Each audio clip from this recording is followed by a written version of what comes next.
দর্শক, দেখছি আন্দোলন করা শিক্ষকদের উপর কিন্তু পুলিশের যে জলকামান কোটি মানুষের আস্থার ভালোবাসায় 11 বারের মতো দেশের 1 নম্বর রেফ্রিজারেটর ব্র্যান্ড ওয়ালটন।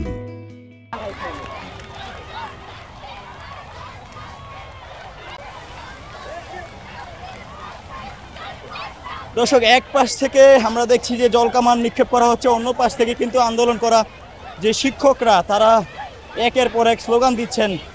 শুধুমাত্র নারী শিক্ষকরা এখানে রয়েছেন এবং তারা কিন্তু উঠছেন না, তারা কিন্তু একের পর এক স্লোগান দিচ্ছেন।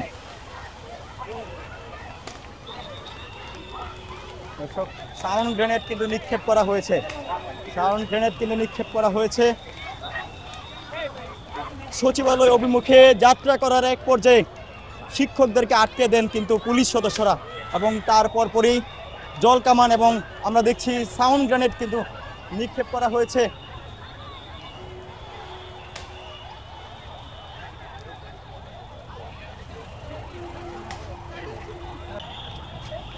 টিয়ার শেল নিক্ষেপ করা হয়েছে এবং টিয়ার শেল নিক্ষেপ করার সাথে সাথে কিন্তু শিক্ষকরা দৌড়ে চলে যাচ্ছেন।